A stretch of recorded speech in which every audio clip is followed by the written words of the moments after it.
Another name for Ramayan is, उसके बारे में कहते हैं सुर तरु. Okay, तरु होती है वृक्ष. Okay, this is like the vriksha which gives us the beautiful chaya. So इसलिए कहते हैं सुर तरु छाया, रामायण को कहते हैं. And that's why some people call it Kallap Taru also. So that's why these 7 kands of Ramayana, each kand they just designated with a certain part of the tree. The Bal Kand, the very first Kand, I told you, it's like a roots of the tree. Bal Kand, right? And Ayodhya Kand, which we just finished, that is a trunk of the tree. Now the Kand which we are going to start, which is called Aranya Kanda, that is like a Vriksh ki Shakhaएं. So that's why we see that so many stories in this Kand. Ramji, Sita ji with Lakshman, they are in the jungle and they meet so many different rishis and so many prasangs. Okay, so Aranyak Kand, so Shakhaएं. Okay, so we'll start that today. So Aranya means also forest. So now they are leaving Chitrakuta. After Bharat returned to Ayodhya, the first few days in Chitrakuta were somber. Ram saw his brother's tearful face in his mind and it would not go away. Around them, the mountain was dotted with rishis' ashrams. The princes often saw some of these hermits on the mountain paths or at the river, where they came to draw water and bathe. And they exchanged greetings and spoke to them. One day, the Munis waved cursorily to Lakshman from across the Mandakini, but they did not come to talk to him as they usually did, where the river was narrow. That evening, he mentioned this to Ram. The next day, Ram saw that rishis from all the different ashrams on Chitrakoot had congregated on the river bank. They sat in urgent and secretive conclave, glancing over their shoulders time and again as if they were fearful of being overheard. They saw him, but did not so much as wave, only whispered on among themselves. Ram crossed the river and went up to them. He asked, Munis, why do you turn away from me today? Have Lakshman or I shown you any disrespect? Or perhaps Sita unwittingly when you came to our ashram? You are ill at ease when you see us. What have we done? The old Kulpati of the largest band of rishis took the prince's hand. Oh no, Ram, there is no grievance against you or yours. A graver matter concerns us. A fiend called Khar has come to Janasathan in these forests. He is the cousin of a great Rakshas of the south, a king whose very name we speak only in whispers, for he is an incarnation of evil. The old sage looked around nervously and then breathed, Ravan of Lanka. Khar performs bloody rituals in the jungle and offers human flesh to the powers of darkness. Recently, he has been sacrificing our brother rishis of Janasthan. He is a desecrator of yajnas, a cannibal, and we fear him. He has never been vanquished in battle, and he is proof even against our magical siddhis. It seems he has heard of your valor and means to try himself against you. The old hermit sighed. That is not all. Khar and his Rakshas are masters of sorcery. They put out our sacred fires with certain gusts of wind. The vessels with our offerings vanish before our eyes, or we find them full of excrement. We don't know when the Rakshas will attack us. It is a matter of a day or two. We have decided to leave this place and go to the banks of the Malini, where the Rishi Kanav has his ashram. Come with us, Ram. Chitrakuta has become dangerous for Sita and yourselves. Later at noon, Ram walked away through the jungle with the rishis to see them on their way. The princess and Sita stayed in Chitrakoot for a week after the sages left, but sorrow was with them constantly. One day Ram said, "This is where we received Bharat and our mothers, and heard their tragic news. I cannot wipe their faces from my mind, and my heart wants me to leave this mountain." Before he had finished, Lakshman cried, "Mine as well. This place is full of ghosts. Everywhere I turn, I see Bharat's face, gazing sadly at me that I ever doubted him. Ram, let us leave today." Sita said quietly, "The ashram does not feel auspicious anymore, as it did when we first came." The same day they collected their belongings. Ram and Lakshman strapped on their quivers and swords and picked up their bows, and they climbed down the mountain with Sita between them. They left with little regret. The days since Bharat had come and gone had been anxious ones, when the peace they had found in Chitrakoot abandoned them, and their minds turned back to dark thoughts of Ayodhya. Any question? It's pretty straightforward. You can basically see what really went through their mind. So now they are moving to a next place. Anasuya, that is the title of this chapter. Down through the fragrant pine forests of the mountain into flat country and denser jungles journeyed Ram, Sita, and Lakshman.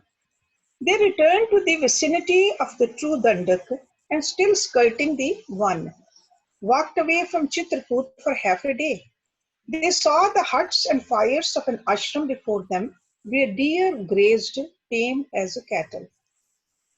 The travelers came humbly before the radiant Atri, whose hermitage that was. The towering old man, with a wonderful smile, welcomed them with a profusion of blessings. He knew who they were, and though he was weak with age, rose to embrace Ram and Lakshman with such love that they were reminded of their father. He set sweet fruit before them in wooden bowls and urged, "Eat, my children, before we speak. You have come a long way from Chitrakuta."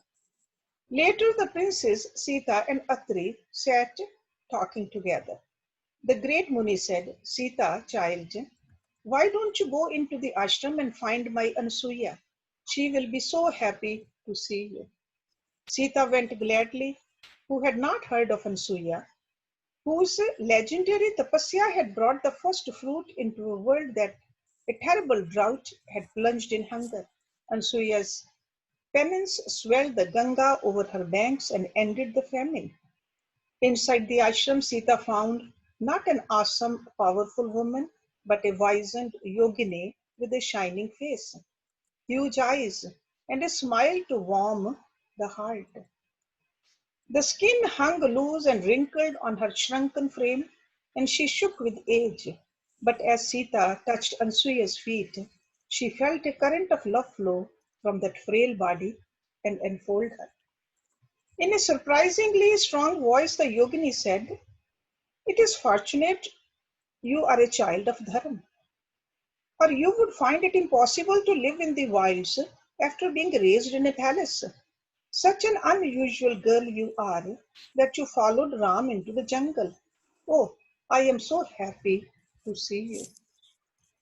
Then, as if speaking exhausted her, she fell silent. But she reached out and stroked Sita's head. Sita felt entirely comfortable with the extraordinary old woman. The princess said, "Mother, with a husband like mine, it was impossible for me not to come with him. He means everything to me. He is my life, my God." They sat together in a loving silence for a while, the old woman stroking Sita's head with her ancient hands that were still so fine. Suddenly, Ansuya said, "I have a fair store of tapasya, and I can give you any boon you want. Tell me, what would you have from me? But Sita replied shyly, I have Ram. What else could I want? Noble child, but wait. I have something from long ago, such as you will not find in the world today. Taking Sita's arm for support, Anasuya rose and went into her tiny dwelling. She returned with a square bundle, neatly wrapped in cloth, and gave it to Sita. This was once mine, but now it is for you. Go inside and put on what you find in it. Sita found precious silks inside the bundle and ornaments no craftsman of this world had made, but surely smiths of Devlok. And there was a small bottle of perfume, so exquisite that a mere whiff of it calmed the mind. Carefully, Sita donned Ansuya's silk and emerged lovely as Lakshmi herself, a light of fortune in that wild place. Ansuya was delighted. She walked around the princess, admiring her from every side. Laughing like a girl, she made Sita sit beside her and said, now I want to hear everything about you, from the day your father found you to the day Ram came and broke Shiva's bow. I want to hear it all from your own lips.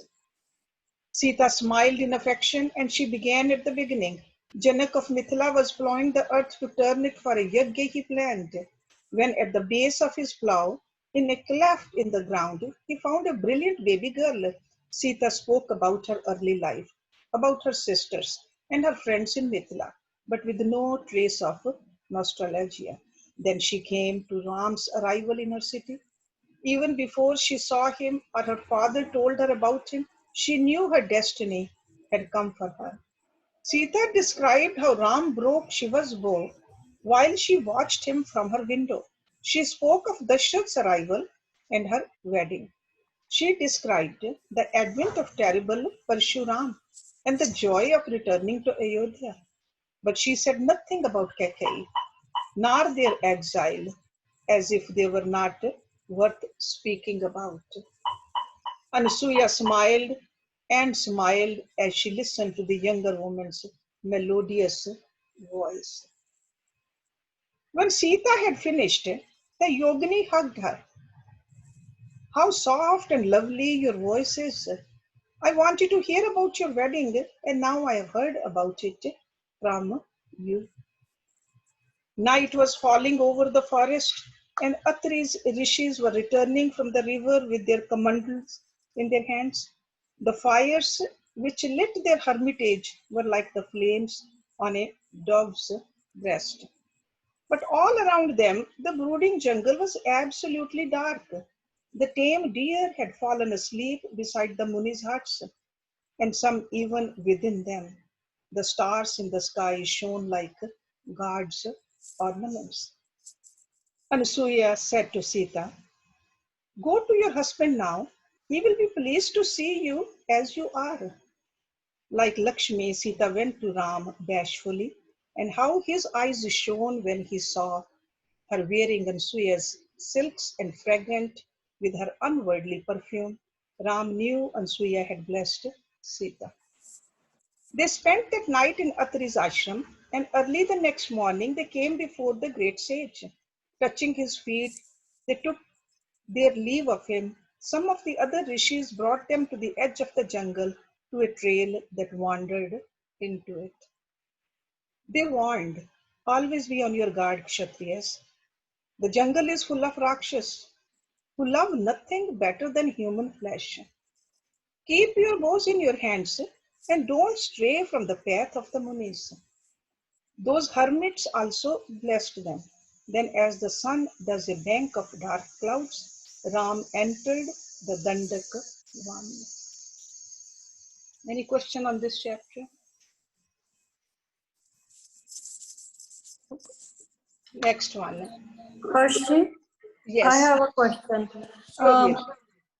Ansuya and Atri, Mhm. what are they famous for in history? See, just like Anasuya, they are saying that there was a drought, and Anasuya is the one who brought the Ganga back up from the penance. Okay. So Atri Rishi, Atri name isn't he one of the, there are several lists of Sapt Rishis. One of the Sapt Rishi list, Atri name is there too. Yeah.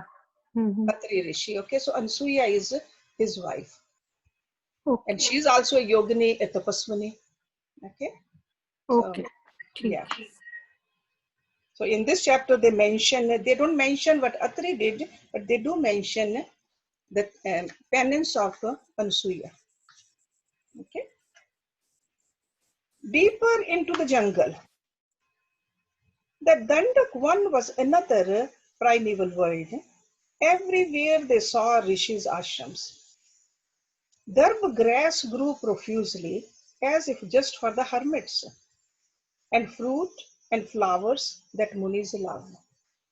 All the forest, at least beside the rishis' path, was alive with a sacred aura. As they made their way, they heard the chanting of the Vedas around them, as if it was the very air of the place. Often a sparkling rillet would gush across the path, and they would cross it by stepping on the large stones in the floor. Now and again they would come upon a clearing with a charmed pool or lake, with reverberant lotuses on its water, and its banks tangled with plants that belonged to a more primitive time of the earth. Purple and scarlet, violet and golden, they thrust elaborate tendrils and phallic stamens from feminine cups and leaves. It was an enchanted dimension, the heart of the jungle, and it grew stranger as they penetrated deep into it along the hermit's trail. Sometimes herds of deer stood staring at them, fragile and quivering. The princess walked on in wonder through some zones of the one where rishis' ashrams were not far from the trail, and others devoid of any sign of men save the path at their feet. They walked until evening, when they arrived at the edge of a clearing and saw a sprawling ashram. As the Kshatriyas stood unstringing their bows, the very oldest rishi of the Dandak one came forward to greet them. Welcome, Prince of Dharam, Ram of Ayodhya. Your fame travels before you. That hermit and his fellows gathered round to stare at the blueprints. The eldest Muni seemed satisfied with what he saw and cried, Welcome, protector of the world, who are worthy of our worship. They fed the wayfarers with the dark roots that were like none they had tasted, and uncommon maroon and crimson fruit, which weren't any they knew, but their flesh was succulent and delicious. They spent the night with the rishis and discovered that these hermits were children of the forest who hardly belonged to the world of men. All night they kept their fires burning. Around them wolves howled, and once or twice a prowling tiger shattered the numinous silence with his roar. The next day the princess rose early and went on, for some power seemed to call them deeper into the jungle. To take with them, the forest rishis gave them sweet, dark jungle honey from black bees, so thick that it was nearly solid. On they pressed, and the jungle grew stranger and stranger around them. It was another domain of time. The path still snaked on ahead, interminably. The trees were unfamiliar with brooding presences. Creepers entwined them like parasitic lovers and climbed 100 hands above, reaching for the sun. The birds in the branches were unknown, though their plumage was often breathtakingly colorful. They screeched weirdly rather than sang. All this jungle was an oppressive place, so unlike Chitrakuta. Suddenly, a great fear, a thing of sheer instinct, lanced through them. Lakshman, who led the way, stopped still and pulled an arrow from his quiver. Sita cried out softly and clung to Ram. Ram also drew a shaft and set it loosely to his bowstring. A rank purulence hung on their air, and a deafening silence engulfed them as they stood motionless. They heard stertorous breathing ahead. Next moment, a dreadful being appeared before them, blocking the path. A tiger skin was wrapped loosely around his waist. Slanted crimson eyes glittered in his slavering face. A blood drinker's fangs showed in his lipless mouth. He held a crude trishul in his hand, on which the remains of his last three hunts were impaled. Putrefied and fly-blown, he was a Rakshas 20 feet tall. Before they could recover from the shock of seeing him, with a giant stride he was on them. He snatched Sita up and held her close, hissing like a monstrous lizard. In a reptile's voice, but in a tongue of men, he cried, "Fate has decided you will have short lives, for I am Virat, king of this jungle." He peered at them short-sightedly. "You are oddly familiar, but I don't know who you are. You are dressed like rishis, and you must be depraved munis to be in the jungle with a luscious woman. A disgrace to the vulcal you wear. But I will drink your blood now and make your woman my wife. You can see she'll be happy with me." He fondled himself obscenely. Sita trembled in the devil's clutch, and Ram dared not move because the Rakshas held her. But Lakshman said defiantly, "Evil one, you are foolish to have crossed our path. You don't know who we are, but you will die at our hands today." Virad cried, "Tell me who you are. What are you doing in the heart of the Dandak one?" Softly Ram said, "We are Kshatriyas from the house of Ikshvaku. But tell us more about yourself, magnificent one." The Rakshas laughed, a shrill feminine sound, and Sita shut her eyes in terror. Virad said smugly, "I am the son of Jaya and Sathar. With Brahma's boon, I am invincible to every weapon in heaven and earth. Your puny arrows and your little swords cannot kill me, my strange princess, and I will slake my thirst with your blue blood today." Quick as thoughts, Ram shot him with 7 arrows, eagle feathered and tipped with gold. Those shafts burned like fire. They pierced the Rakshas' hide, and he screamed. But instead of killing him, the arrows fell out of him like burnt twigs smoking. With a tree-shaking roar, Virad dropped Sita. Rushing at Ram and Lakshman, he seized them up like babies in his massive arms and ran roaring into the heavy jungle. Sita wailed, "Don't leave me."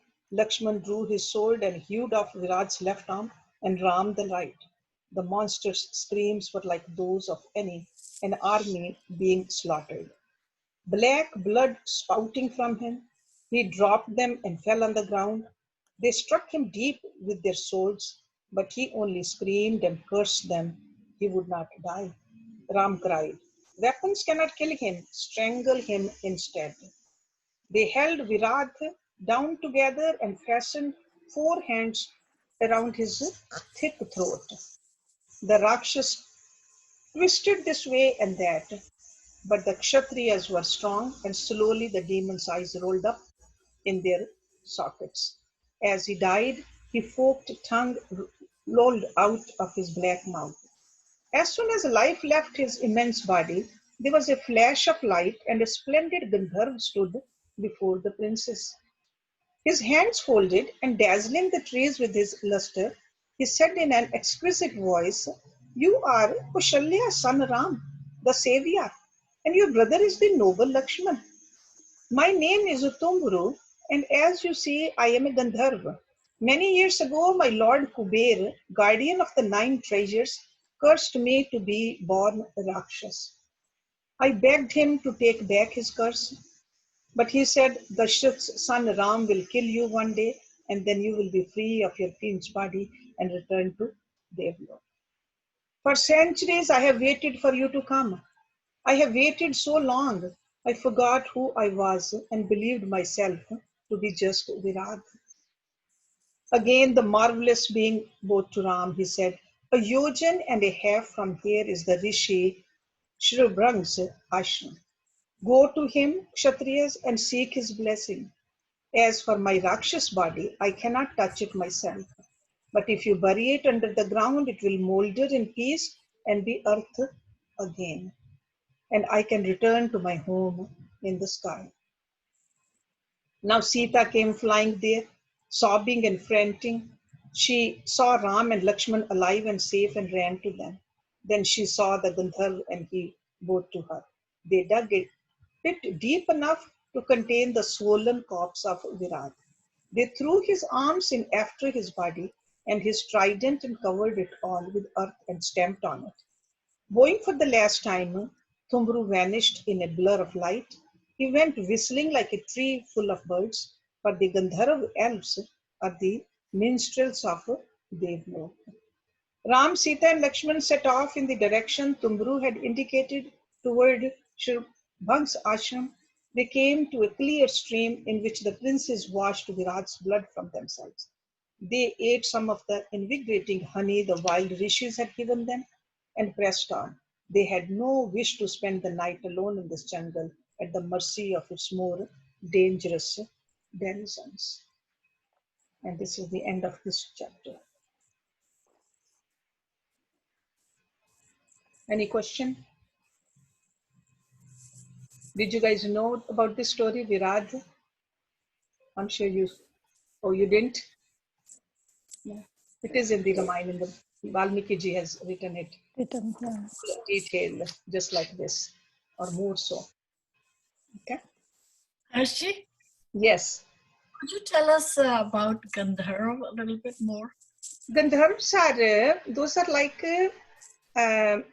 angels, devatas, but they are known for their musical capability. Okay? Singing, dancing, those are called Gandharvs. So, like, They are celestial, they are in the Swarglok. Okay? So they are called Gandharva. they're like birds? Not like No. birds. No, like Devtas. Who are Devtas? So they are like Devtas. They don't have a physical body like ours. They have a angelic body. Okay? So they say that in Swargalok, those are the entertainers for the Devtas, Gandharvas. Yeah, singers and dancers. Yeah, entertainers. Okay? So Gandharv. So he must be one of them. Like a Kuber. Who is a Kuber? Kuber is the Lord of Wealth. Lord of Okay, Wealth. right? So these are all celestial beings. So why are they celestial beings? Long time ago, they were also human beings and they did some tapasya, and the fruit of the tapasya, they wanted some kind of a power.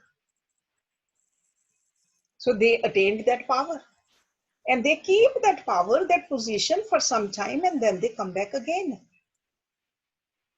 So that's why in Bhagavad Gita, Lord Krishna says the fruit of the good deeds, sure you will get it. But if you keep the fruit in your mind, you are not going to reach the immortality, the Amritam, the full liberation, the Mukti, the Moksha. So all these, whether you call it, name it a Dharmaraj or a Yamraj, or a Indra or a Kuber or Gandharv or any other Devta, Varun, or, those are all personalities. They reach there to that level with lot of tapasya, but still fruits in their mind. You remember in the Katha Upanishad we studied that Yamraj, when that young boy Nachiketa goes to Yamraj, and he says, ask for 3 boons. And that 8-year-old young boy, what does he ask for? He says, for first boon, I want my father to be peaceful. For the second boon, he says, I want to learn so that I can teach the rest of the human beings how to do the yajnas. And the third boon, he says, I want for myself so that I know who I am, the Atma. And Yamraj said, please don't ask that. I'll give you anything you want. I'll give you more boons also, but do not ask that. He said, I want only that. I want to know my Atma. And then Yamraj, after looking at the determination of this young boy, what did he say? He saluted him. He said, when I did the tapasya, all I wanted was to become a Yamraj. The position of the Lord of Death, that was so important for me. But at a young age, you don't want any position. You want only the ultimate. So going back to this Gandharva, these are also the personalities. They did a lot of tapasya, a lot more so than average person, but they just wanted certain position. Higher position in a Devlok, but still a position. And that's why we see that there are, from that position also they come back. So with a Kuber, he just, instead of giving him a boon, he just cursed him that you should go back on the earth as a Rakshas, Virat.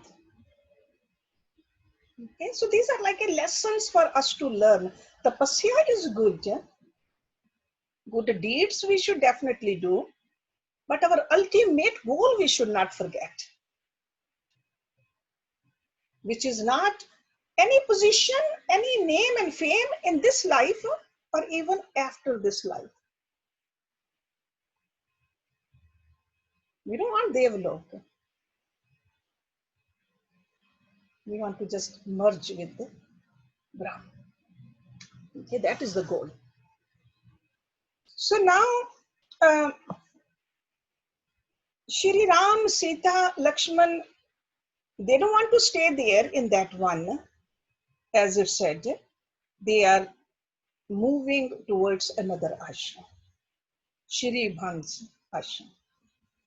The sun was sinking in the west when they saw a clearing in the thick jungle ahead of them, and its heart the wood fires of Sharabhanga's ashram. Just behind the last line of trees, Lakshman stopped abruptly. Ram and Sita came up beside him and they gasped. Out of the sky, a shining chariot flew down, drawn by unearthly horses whose manes were blue flames. Noiselessly, it landed in the clearing. Not even the horses' hooves or the chariot wheels ever touched the ground. From that chariot stepped a king whose lambency rivaled the setting suns. He was tall and wore ornaments that seemed made of blinding starlight. His silks were of colors beyond the rainbows and flapped fluorescent in the evening breeze. Regally, he stepped out of his amazing craft and his feet did not touch the ground. As the princess and Sita watched from hiding, he paused in his stride for a moment, as if he sensed he was being observed. Then he went briskly into the Sharabhanga's ashram, followed by the others who had come with him, all of them resplendent. Ram breathed, Indra. They stood staring at the unearthly chariot. The horses seemed to be made more of green light than flesh and blood. Then Ram could not bear it any more. He said to Lakshman, wait here for me. I will be back in a moment. But before he could step out from the trees, Indra and his devtas emerged from the ashram, crossed to their chariot, and flashed up into the sky at a speed that defied imagining.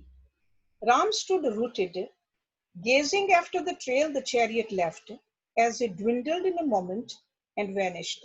The prince's cry, hailing great Indra, froze in his throat. Neither did he hear the Dev king say to his companions, that was Ram of Ayodhya, but we must not meet until the purpose of his birth is fulfilled. Something deep stirred in Ram, and he smiled wryly at Sita and Lakshman as they also came out into the clearing to watch the chariot's trail dissolve into the sunset. They walked into the Sharabhanga's ashram. To their surprise, they found they were already expected and a welcome awaited them. Sharabhanga came to embrace the Kshatriyas. Ram asked him, "Why, my lord, who was he who just left your ashram?" That ancient one smiled as he led them to where fine Dharma asans had been set out for his guests. See, Dharma asan means the asan made out of dharma grass. Holding Ram's hand lovingly in his gnarled ones, Sharabhanga said, "That was Indra came to take me to Brahmaloka, for my tapasya is ripe and moksha near." He paused, his eyes twinkling. He squeezed Ram's hand and continued, "But I heard you had come to the Dandakwan. I said to Indra, I must see Ram before I go with you to Brahmaloka. And I will go happily now that I have seen you, touched you, and spoken to you." He laughed delightedly, putting his arms around the prince and hugging him. His manner was so lively, he might have been a man of Ram's own age. Ram felt quite overwhelmed with affection. When they sat on the grass thrones Sharabhanga had laid out for them, suddenly the sage leaned forward and said earnestly, "Ram, I have a lifetime's tapasya. Take it from me as a gift." But Ram laughed. "I will not have to earn. I will have to earn your tapasya then, Maharishi. And I don't know if I can. Besides, I do not seek other worlds just now. Only a home in the Dandakwan where Sita Lakshman and I can live." The old one could not take his eyes off the dark Kshatriya. He laughed happily at Ram's reply. "Not far from here is Sutikshan's ashram. He will find a place for you to live in. Go west along the pathway of the rishis and you will come to the Mandakini. Walk on against her flow, and you will arrive in a gentle land fed by a score of streams. A colorful forest grows on the river's bank, and you will see boats upon the water, laden with flowers. Cross the river, and you will reach Sutikshan's ashram." He stared and stared as if his eyes could never see enough of Ram's face. Only that Rishi knew whom he saw in the prince's face, and light there they had shone before the world was made. Sharabhanga sat rapt and silent for a long time, gazing, except for a great love. Ram himself knew little else of what the Rishi's fascination meant. That sage smiled again, and he sighed with the contentment of one whose very soul was full. He clasped Ram's hand again and kissed it fervently. He said, "One favor from you, my gracious prince. I know who you are, and somehow I think better than you yourself do yet. And that is the way of the avatars. But now, Ram, watch me with your loving eyes and let that be my final blessing as I shed this body of mine as a snake does its old skin."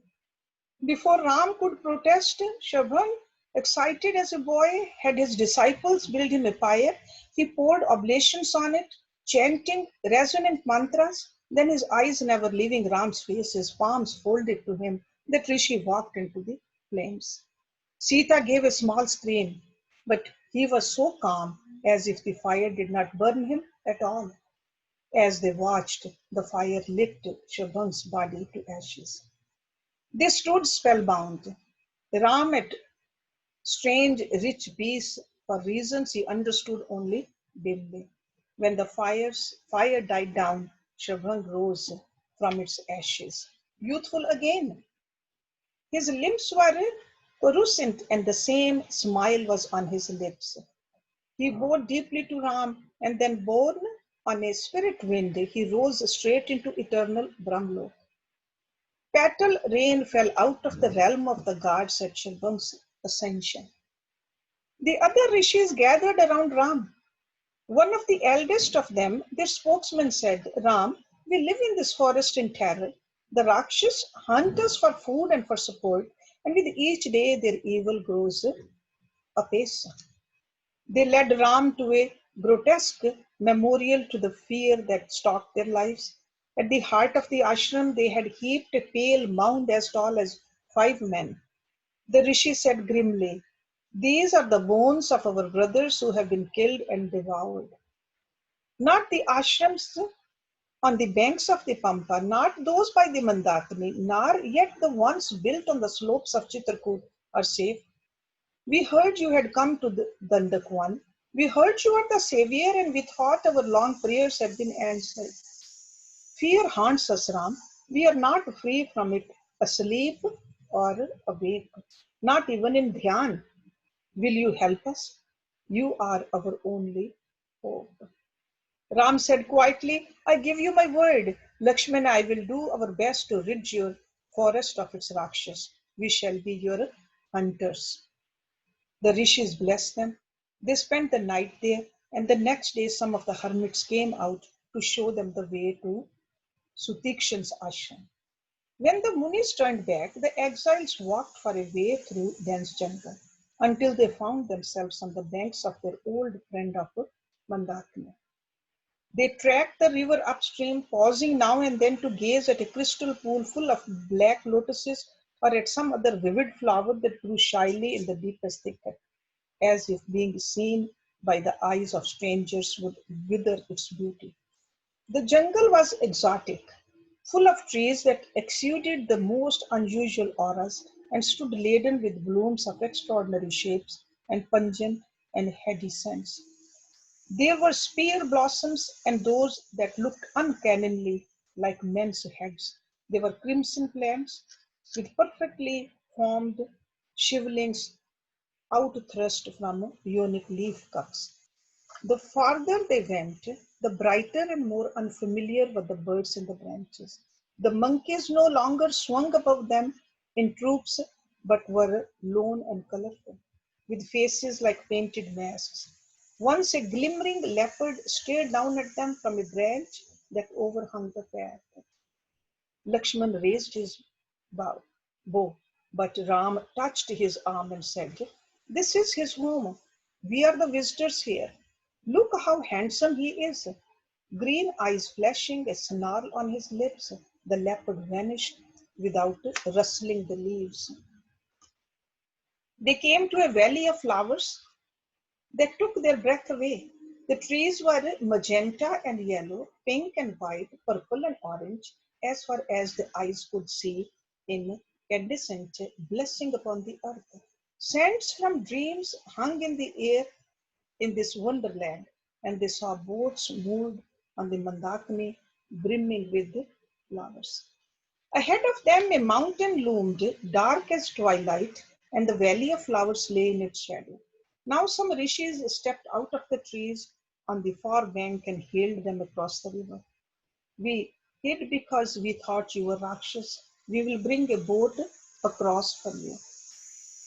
Sutikshan's friendly sannyasis ferried Ram's party across the Mandakini, and they arrived in that legendary Muni's ashram. So now they are going to that ashram of Sutikshan.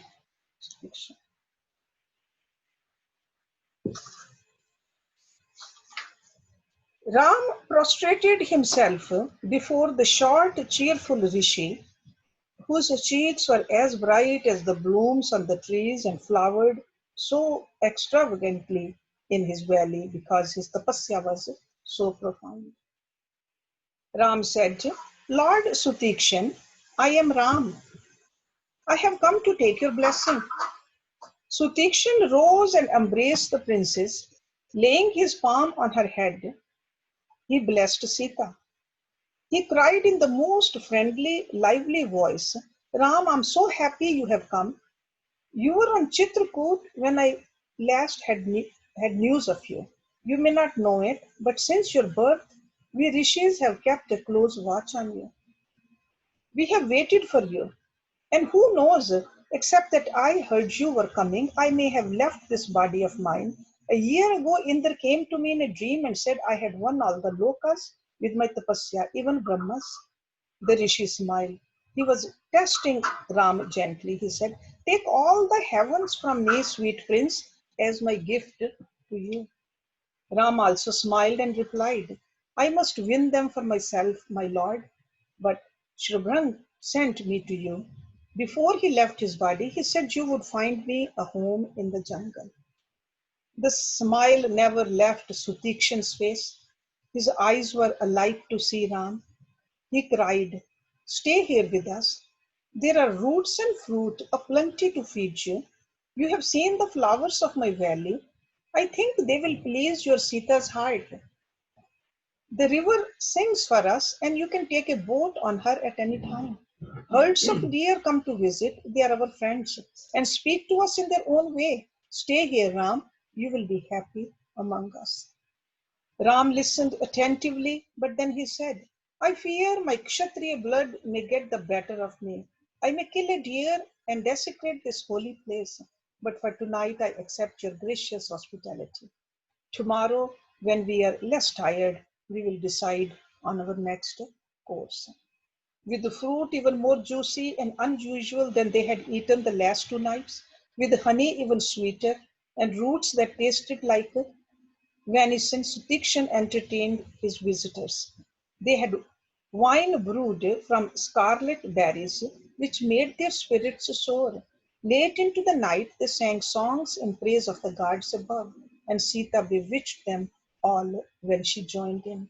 Then she sang by herself in her strong, clear voice, with her eyes cast down or fixed on Ram's face. They slept in peace that night. Sutikshan's valley was protected by his tapasya, and no evil had yet crossed the river. The next morning, Ram, Lakshman, and Sita were up early. Ram bathed in the night chilled Mandakini, redolent with lotuses. He came to Sutikshan and said, "I think we should go on a pilgrimage to all the ashrams in the Dandakwan. We want to befriend every rishi who lives here. Bless us on our way, my lord." Sutikshan said, "May your journey be safe and joyful. Come back to me when you have met all the munis in our jungle." Sita strapped their quivers on for the princes. Going to the sage and merry hermit, they set off, heading still deeper into the forest. As they went, Sita lagged nearer her husband. She kept glancing back at him until he walked beside her and asked, "What is troubling you, my love?" She bit her lip and hesitated. Then very softly she said, "Dharma is a subtle thing. One can be true to it only if one's mind is entirely without desire."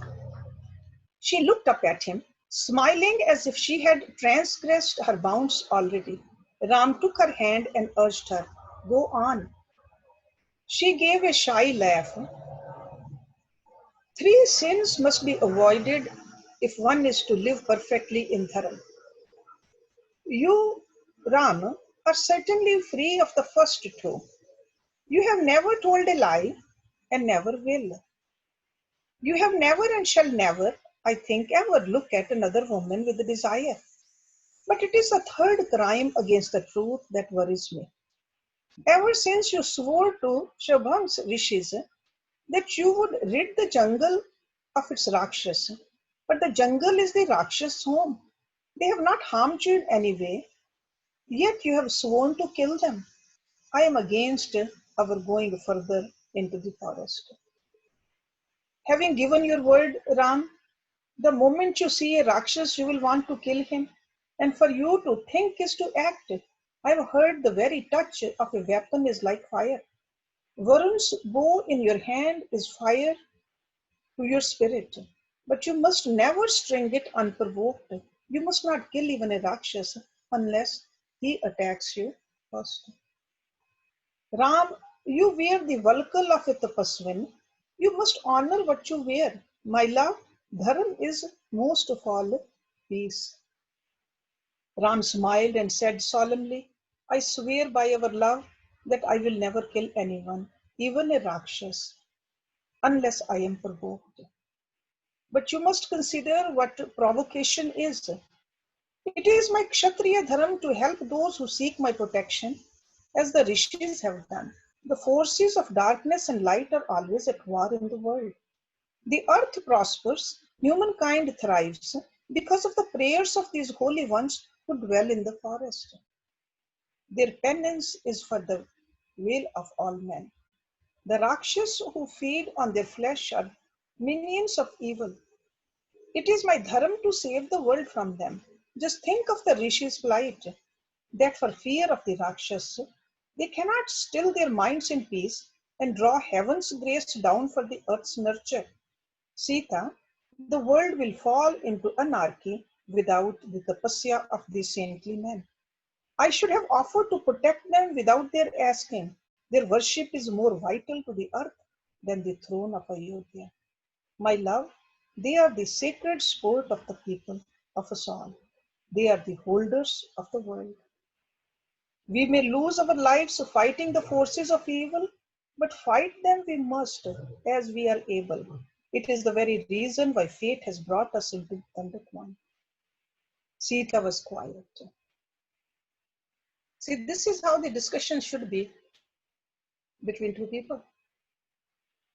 Calmly, she explained, and very calmly, he explained what he meant by all this. Sita was quiet. Ram put his arm around her and continued. Your concern moves me. Don't ever think I'm not aware of it. And to watch over my dharma is your concern. Whose else's? But I realize with each day in the jungle, in every fiber in my body, that I have been born for a purpose beyond just being a prince of Ayodhya. A powerful destiny seems to call me, Sita, one that I do not yet understand. Sita looked into her husband's youthful face and saw how its lines were forming into manhood. Not just a world, but an eternity seemed to separate them from Ayodhya now, and Sita was a little frightened. Let's stop it here. We read quite a bit today, but these are all small stories, and three of them are just visiting different ashrams, different places, going through the deeper and deeper forests. And you can see that these rishis over there, they already knew. They were waiting for him. They knew who is coming. Okay. So any question, comment? I'm sure most of these stories you already knew. Some details maybe you did not. And you will see that in the explanation given by Valmiki ji in that Hindi Ramayan is exactly this. More elaboration, but similar stories are going through that book also. नमस्ते हर्ष जी, it's Manju. मेरा एक question है कि when all these rishis, when they can leave their body whenever they wanted to, and इतने वो पहुंचे हुए थे, उनकी सारी they are showing कि वो इतने I mean advanced थे, still they needed the protection of Ram. Yes. Was that protection was internal or outer? From outer. पर Protection याद है जैसे विश्वामित्र जी ने क्या कहा था, राम को क्यों लेकर गए थे? From outer protection from the Rakshas they need. Because जब वो यज्ञ करते हैं, they take a promise that they will not get angry. They will not kill anybody. And अंदर से भी anger नहीं होना. So they needed the protection. That's why Ram and Lakshman went there when they were only 16. So now. हाँ जी, पर वो इतने पहुंचे हुए पहले, इनकी ये सारी शक्तियां तो उनके पास भी हैं, तो फिर उनको किसी और के बाहर की प्रोटेक्शन की क्यों जरूरत है? No, while they are doing it, they cannot use those शक्तियां ना. बाहर मारने के लिए, बाहर राक्षसों को मारने के लिए, they got to use the weapons. जैसे राम और लक्ष्मण हैं, ये तो weapons से उनको मार रहे हैं ना. So it is nothing. See, to It's protect. nothing to do with the internal. It is No, all it's not outer internal. forces. It's external. It's external because externally they got to fight. And this is a job of a Kshatriya and the king to protect these rishis also, so that rishis can do their job. See, ऋषि मुनियों की अपना काम है, राजा का अपना काम है, businessman का अपना काम है, सभी की अपनी अपनी ड्यूटी है ना. So as a kshatriya, as a king, as a prince, he just protected them with all these powers. He used, otherwise तो अगर internal power से मारना था तो अयोध्या में बैठे बैठे ही मार देते सभी को. Right? Yeah. I mean, as a god, you think Ram couldn't have killed Ravan just with a thought? He could have. But they पर really, हर्ष वो तो उसके अपने दर्शन देने के लिए भी तो हो सकता ना कि maybe he wanted to just show their his face कि वो उनको मुक्ति मिल जाए, maybe that can be the cause too. भगवान जब आते हैं ना, भगवान जब आते हैं, he goes by the basic laws also, laws of nature. Okay, वो कभी अपना दिखाते ही नहीं है कि हम भगवान हैं. भगवान हैं. इसमें भी कितनी जगह पर कहा है ना. Just now, one of the rishis, the old guy who gave away his body, he just said, I know more about you than even you do yourself right now. That means Ram is also still not knowing his own self. That's what I mean, sure, he knows. No, maybe he knows, but he is not showing. So maybe that's what he said. Why would that rishi make up the story then? It makes no sense. They just ये जो माया का जो covering है ना, इसको रहने देते हैं अवतार लोग भी. Yeah. They really don't show that. Otherwise तो हम लोग कहेंगे कि भगवान सब कुछ कर सकते हैं, हम तो human being हैं, हम कैसे कर सकते हैं. They come as exemplary for us so that we can follow their footsteps too. Right. Okay. Thank you. So that's what they do. So it was like externally, to answer your question, Manju, the best I can understand is externally to protect, and that was the duty of a Kshatriya king also, to protect the rishis, so that rishis can do what they are supposed to do. Okay. Thank you, Hersh. Yes. Yeah. Thank you. So internally तो ये rishis पहुंचे हुए थे, as you can see that if they can just even leave the body at their wish or stop living at their wish too, but they knew that उनका धर्म क्या है as a rishi, to help the humanity at large with their own yajnas. Okay. Vishwamitra ji देखो कितने, I mean, 2 युगों तक रहे. Yeah. काहे के लिए? पहले तो चलो he was a kshatriya, but later on when he became a Brahma rishi, he just lived as a Brahma rishi and kept doing the yajnas for humanity. Right. है ना? इतना जो हमारे लिए ये जो ग्रंथों में लिखा हुआ है, ये ऋषियों ने लिखा है ना, अपनी तपस्या से ही लिखा है ना. कोई भी ग्रंथ ले लो, चाहे at the physical level also. How did they know about all the glands? How did they know the mind? How did they know what we just read about in Bhagavad Puran yesterday? How this creation has happened? How the division of the time is? See, this is the research done by these rishis. तभी तो कहते हैं कि ये ऋषि ऋण भी हमें चुकाना है as a human being. कि ऋषियों ने इतनी तपस्या की, what they gave it to us by studying it, following it, we pay back the debt to the rishis also. I mean, Valmiki ji को देखो, ये वाल्मीकि रामायण ना कोई एक दिन में तो नहीं लिखी गई, कितना कुछ उन्होंने लिख डाला हमारे लिए. बिल्कुल. हाँ जी. True. Anybody else? I think Kamala ji is ready for the bhajan. Kamala is ready for the bhajan, but let me just read the. आपने हिंदी में पढ़ना होगा अभी. हाँ अभी हिंदी में. So हिंदी वाली किताब में ना अयोध्या कांड जो है